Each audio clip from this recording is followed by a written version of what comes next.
Outreach with VTA, and I want to welcome you all here tonight to our US 101 Zanker Road Project.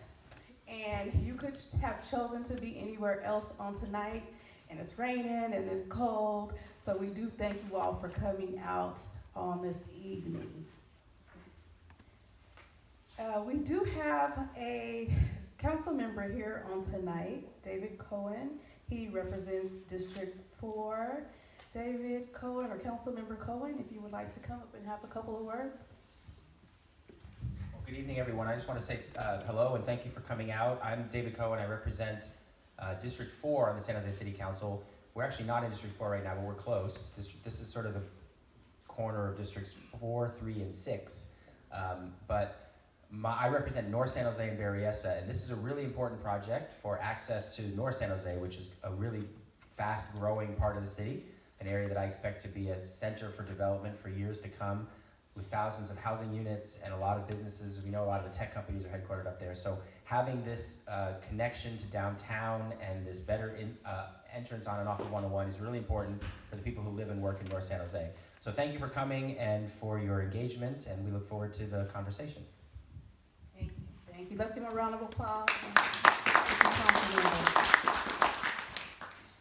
And I am looking for Brian Reyes, representing Councilmember Omar Torres. Are you in the building?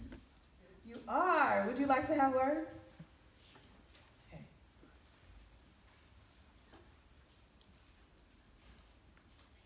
Thank you. I'll be real quick. Councilmember couldn't make it tonight. He has a few other meetings, but I'm here to help if any constituents have any concerns. We're real interested in the project and want to make sure that we are up to date with it, and we're also making sure that we are communicating effectively to constituents that are concerned about this project. So I'm excited for this meeting and any questions to be heard, and thank you so much. Perfect. Thank you. Let's give him a round of applause. Thank you. Okay, and I'm going to introduce to you the project team that is working and that are here, the folks that are here with us tonight. And we have folks from the City of San Jose, from Caltrans, and also from VTA.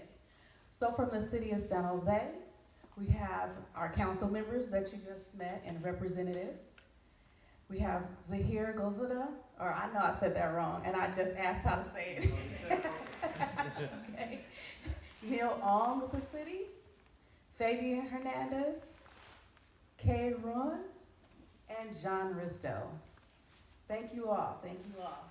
And from Caltrans, and let's see if I get this right, we have Taslima Khanum. Did I get that last name right? Okay. Charles Winter and Nick Saleh. Thank you all. And from VTA, we have Jean Gonzalo. We have Karsten Adam, who is our project manager, and myself, Menominee.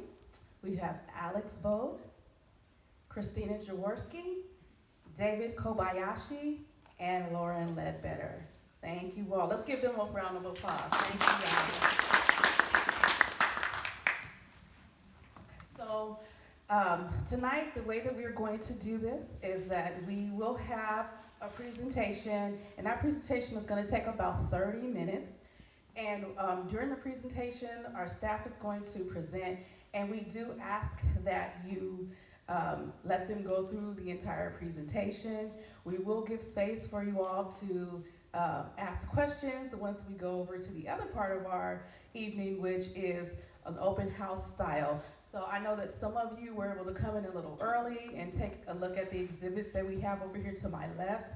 If you were not, after the meeting, you will have time to go and look at the exhibits, and then we'll have staff there that can answer your questions for you, okay?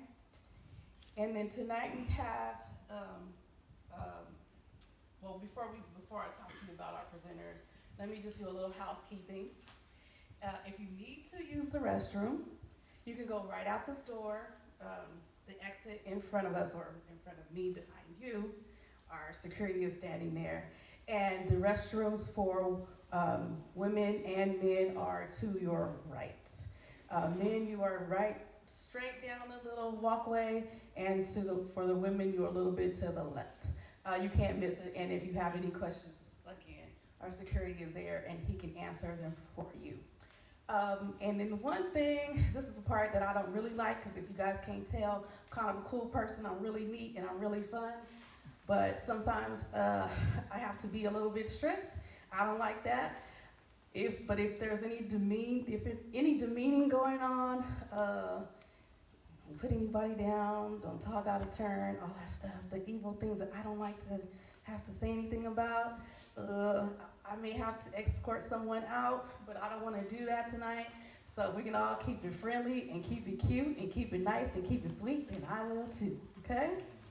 All right, and we will have our presenters. Our first presenter tonight is going to be Christina Jaworski, and she is from VTA, and then following her, we will have Karsten App. Yes, this is being recorded. We have a recorder back right here to the side, so that it'll be on. I'll talk about it a little bit later, but we'll put these slides and the recording on YouTube, so you guys will be able to access it via the website. But I'll talk about it at the end. Thank you. Thanks, Phenomene, and thanks everybody for coming to today's meeting. Really appreciate your taking the time out. This meeting is, as you may guess, for the US 101, Zanker Road, Skyport Drive, and 4th Street Improvement Project, which will be referred to as the 101 Zanker Project for the remainder of the public meeting open house. I'm going to cover the purpose of the meeting and provide an overview of the environmental process. I will be followed by Karsten Adam, VTA Project Manager, who will describe the purpose and need for the project. So the purpose of the public meeting open house is to describe the proposed project, to provide an overview of the environmental process and review the contents of the draft EIR-EA, and then give you, the community, an opportunity to interact directly with staff. So Caltrans, in cooperation with VTA and the City of San Jose, has prepared an environmental impact report, environmental assessment, in accordance with the requirements of the California Environmental Quality Act, or CEQA, and also in accordance with the requirements of the National Environmental Policy Act, or NEPA. Therefore, this project is being analyzed under both state and federal environmental laws and regulations in a joint EIR-EA document. Caltrans is the lead agency for both the EIR and EA. The draft is available for review online. The comment cards have a QR code that can direct you to the project website so you can view the document. Printed copies are also available at VTA administrative offices and the Joyce Ellington Branch Library in San Jose. So the focus of public review is on the sufficiency or adequacy of the draft environmental document. Comments during this period should relate to the identification and analysis of environmental impacts and the proposed measures to avoid or mitigate these impacts. All comments must be submitted in writing by Friday, February 16th. No verbal comments or testimony will be accepted. So how to submit comments? We will also repeat this information at the end of the presentation, but comments can be provided using comment cards, via email, or by postal mail. Now to Karsten.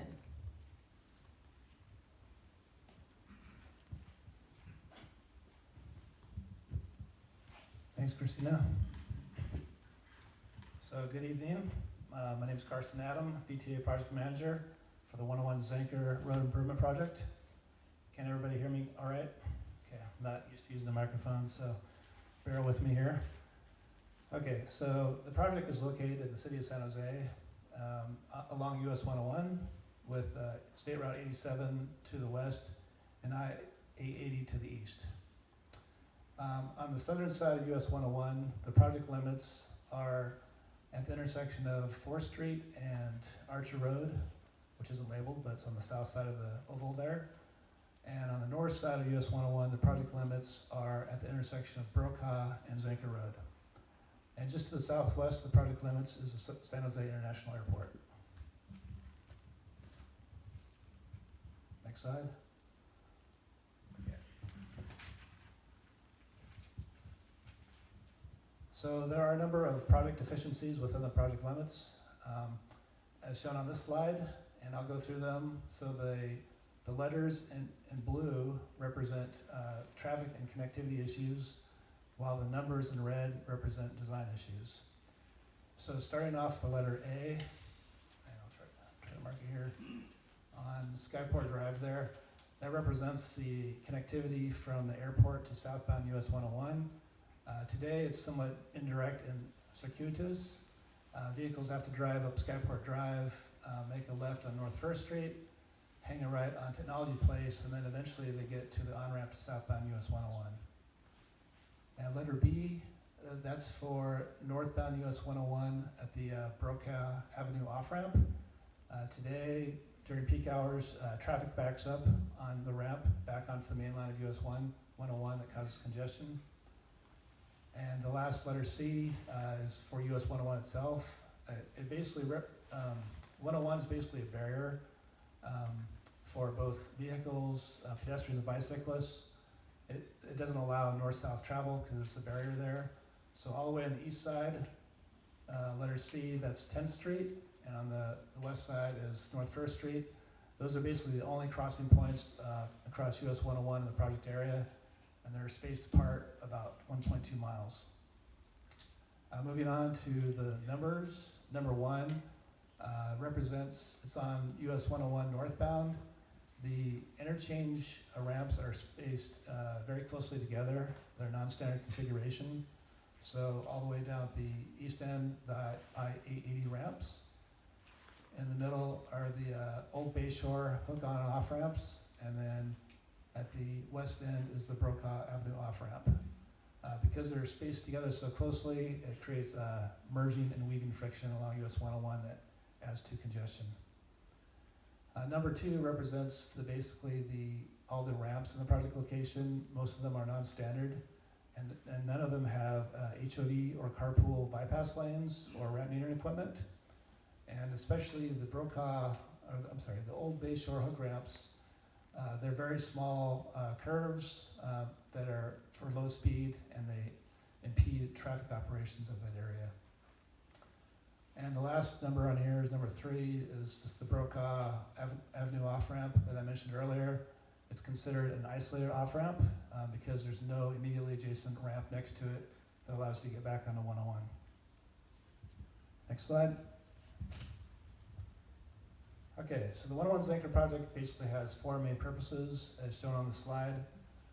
The first bullet basically shows that the project needs to be built, an overcrossing from Zanker to 4th Street. It's been identified in the city's general plan as needed connectivity for planned development in the North San Jose area. The second bullet basically represents the pedestrian and bicycle facilities that the project will implement. The goal is to create better facilities to encourage people to bike and walk more, to get them out of the car and to participate in multimodal active transportation. The third bullet is essentially the ramps along US 101. As I mentioned, some of them are non-standard geometry and the spacing, so the goal is to improve those and improve safety and operations. And finally, the last bullet, the project recognizes that there's an opportunity to improve connectivity for the airport, so we'll get into that when we talk about the geometry.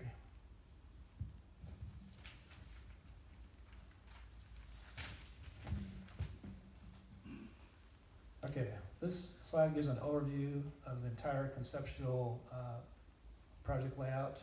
The build alternative is what we refer to it in the environmental document. And as Menominee mentioned, there are boards back there, and you can take a closer look at these after the meeting and ask us questions. Could you go back to that slide? So essentially on this, the yellow represents, I know it's a little hard to see with the lights, but the yellow represents the new proposed roadways, and the orange colors represent the bridge structures. So the team evaluated a number of different geometries, and we narrowed it down to this one bill alternative that basically results in the least amount of impacts, but also effectively addresses the purpose and need of the project.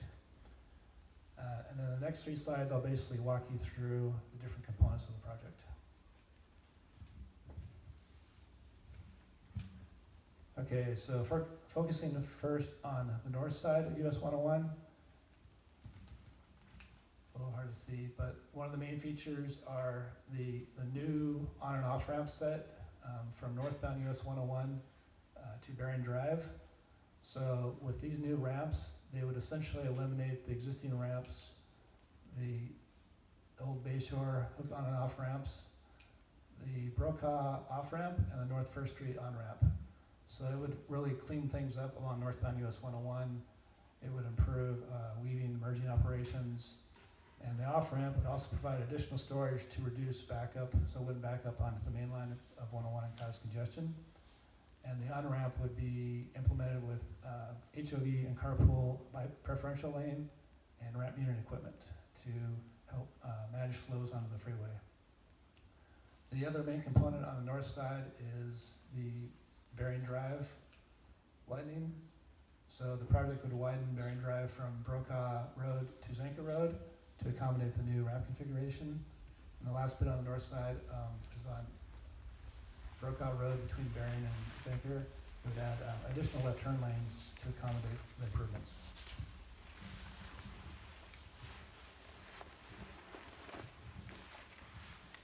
Okay, moving on to the south side of the project, south side of US 101.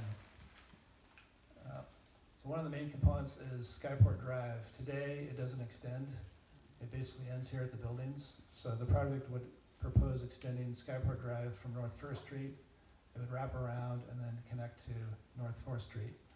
And the next slide will show the overcrossing that goes above that, so this helps the connection for that.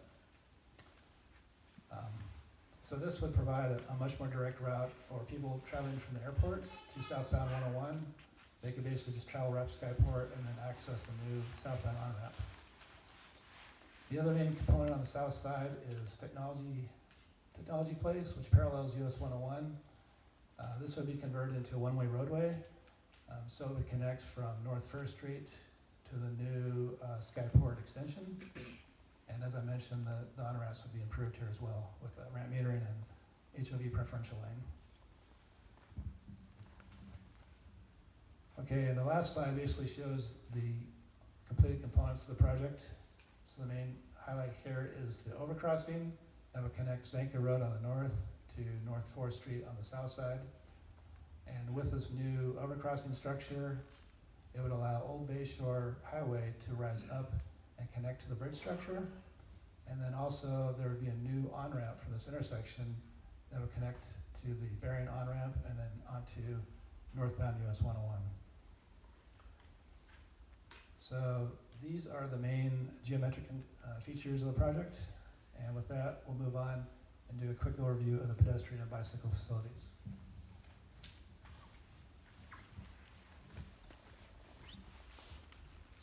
So this is a simplified graphic that zooms into the project area with essentially the green dashed lines representing pedestrian and bicycle routes. So it's just like a schematic to highlight where the bicycle and pedestrian routes would be.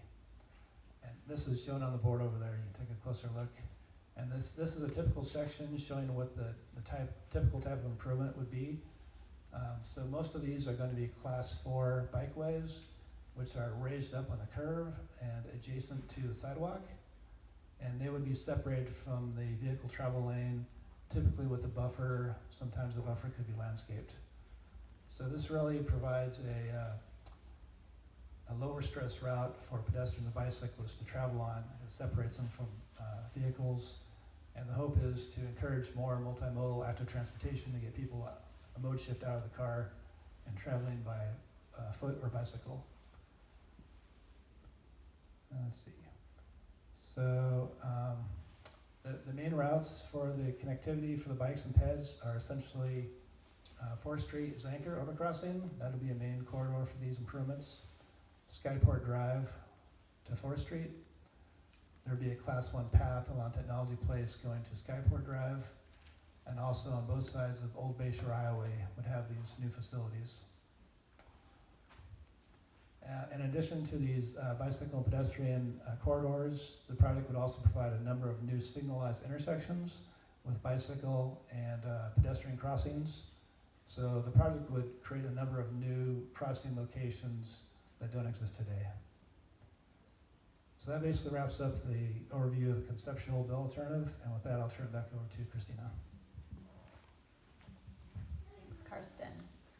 So this project, the process for this project began almost over 2 years ago in October of 2021.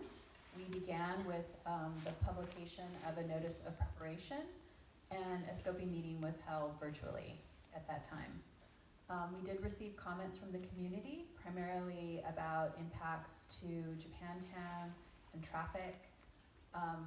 After the scoping period ended, we began preparing technical studies and technical analysis to assess the impacts of the project, and that is summarized in the draft EIR-EA, which here's a hard copy of it. The analysis in the draft EIR-EA did consider the scoping comments and the environmental setting of the project. So we considered a long list of environmental issues, which are listed here, where the project would have a potential to cause impacts such as visual resources, noise, and air quality. These environmental areas are all detailed in the draft EIR-EA with corresponding avoidance, minimization, or mitigation measures to avoid or reduce potential environmental impacts. There were environmental issues that were not included in the draft EIR-EA, primarily because these resources either are not present, such as farmlands, timberlands, wetlands, or that the project features wouldn't interfere with the existing environment. So in terms of what is included in the draft EIR-EA, it includes a description of the no-build alternative and the build alternative, and the purpose and need for the project. Other alternatives that were considered but rejected are also described in the draft EIR-EA. It also includes an analysis of potential environmental impacts from construction and operation of the project, and also measures to avoid, minimize, and mitigate the environmental impacts, and a description of early consultation and the scoping process. It also includes description of the coordination we did with other public agencies and organizations. So in terms of where we are right now, we published a notice of availability on December 29th, 2023, and the public review period was initiated. All comments received during the public review process will be considered and addressed in the final EIR-EA. The final EIR will include all comments and responses. Any changes to the draft environmental document based on comments received during this period are typically shown in the final environmental document through added or strikeout text.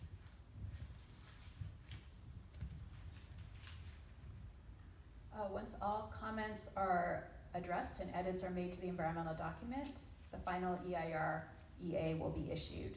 Caltrans, as the lead agency, approves both the final EIR-EA and the project. Caltrans will issue a notice of determination at the end of the process in compliance with CEQA and a finding of no significant impact in compliance with NEPA. And as I stated earlier, there was a scoping meeting held in October of 2021. And with that, I will turn it over to Will.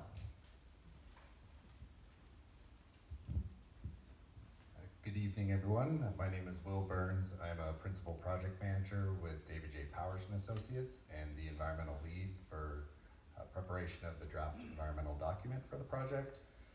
Tonight, I'll be providing the highlights of the findings of the draft EIR-EA, but will not be going into a detailed discussion of the many topic areas that were covered and studied in the draft EIREA.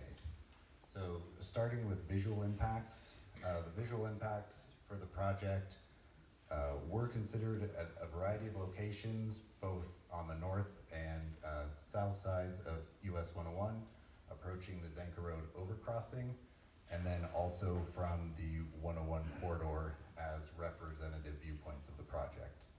So on the north side of US 101, the area is primarily business parks and commercial uses with street trees present along both sides of Zanker Road. Along the 101 corridor, you have large stands of eucalyptus trees on the northbound shoulder, but in the southbound direction, vegetation is more limited. And then along the 4th Street corridor, there's a variety of industrial and commercial uses, as well as residential and some limited areas of street trees along the corridor. So in terms of the project impacts, the project would remove approximately 250 trees, and that's primarily along Zanker Road and Bering Drive, as well as on the northbound 101 shoulder to accommodate the Brokaw Road ramp realignment, also along Skyport Drive and its extension, and within the Bay 101 casino parking lot. So those trees will be replaced at a minimum replacement ratio of 1:1, and depending on their size and species, that would increase the number of replacement trees that are provided. So in terms of views from 101 currently, the area is relatively flat, and views from the corridor mainly of the adjacent commercial areas. So with construction of the project, those views will be more limited and focused on the 101 corridor. Another area of interest is at the Waterford Place Apartments at 4th and Archer Street. A sound wall could be constructed. Currently an 8-foot sound wall is proposed, and that's shown here on the slide at left. And the result of that is the potential to lower light levels within those units on the ground floor. So again, in order to minimize the visual impacts of the project, tree replacement will be provided, and design elements will be incorporated into the structures to mitigate the visual impacts. So moving on to air quality, another area of interest is the potential for long and short-term air quality impacts from the project. Overall, long-term vehicle pollutant emissions are going to be reduced from 53 to 85% in the project area, just simply due to vehicle replacement. And in the long-term, pollutant emissions in the project area would be reduced based on the overall decrease in vehicle miles traveled resulting from the project. Short-term emissions from the project due to construction dust and diesel equipment would occur, and those pollutant levels are identified in the draft EIREA. The project will incorporate the Bay Area Air Quality Management District's standard construction measures in order to limit those emissions, as well as having larger construction equipment being required to meet more stringent EPA standards for pollutant emissions. The project will also be required to incorporate a transportation management plan that will ensure construction truck traffic is routed away from sensitive residential uses in the area. So moving on to noise. Noise levels from the project were quantified in the project area, both the existing levels and future levels with the project. Caltrans identifies a noise level increase of 12 decibels as an impact, and requires consideration of noise abatement criteria if you're approaching the noise level standard for sensitive uses. So at the Waterford Place Apartments, future noise levels would increase 1 decibel over the existing condition without the project. And with the project, noise levels would increase 3 to 4 decibels and would be approaching the standard for sensitive residential uses. Therefore, as was shown in that prior visual simulation, an 8-foot sound wall could be implemented by the project. So in terms of short-term construction noise, noise levels would vary over the 3-year construction phase. The highest levels of noise would be occurring during pile driving and the use of heavy construction equipment. The project will implement Caltrans standard noise reduction requirements, which includes limiting construction hours to 7 a.m. to 7 p.m. And if for any reason there's need to go outside those hours, a construction noise monitoring program would be implemented. So in terms of construction impacts, the construction phase again is anticipated to last 3 years. Not all adjacent properties would be affected for those entire 3 years. The heaviest construction period will occur when structures, the overcrossing structures being constructed, with roadway and paving work having less impacts in terms of noise and air quality. Project construction will require temporary lane closures and narrowing of lanes both along local roadways and within the freeway corridor. A transportation management plan to address providing access through the project area will be prepared for the project, and that will detail any potential need for detours for vehicles, pedestrians, and bicyclists. The transportation management plan will also require coordination with emergency responders to ensure public safety throughout the duration of the construction phase. Additionally, construction notices will also be distributed to properties within the vicinity of the project area. And then looking ahead at the project schedule, so currently we're in the draft EIR circulation period and public review and comment period, which lasts through February 16th. At that point, we'll be reviewing the comments provided by the community and responding to those comments as part of the final EIR EA, which we're anticipating to publish in the fall of this year. Following that, further design and engineering would occur from later this year through 2028, and then construction is anticipated to begin in 2028 and last through 2031. And with that, I'll turn it back over to Menominee. Thank you. Can we give our presenters a hand? Okay, so I'm back. And I got a confession to make. I messed up in the very beginning when I told you all where the restrooms were. I did not realize that there is a restroom inside of here. You do not have to go outside if you need to use a restroom. There's one right before you walk out that door to the right. So I messed up, so I just wanted to let you guys know that. I'll tell y'all, but y'all don't tell nobody else. Okay. We are at the end.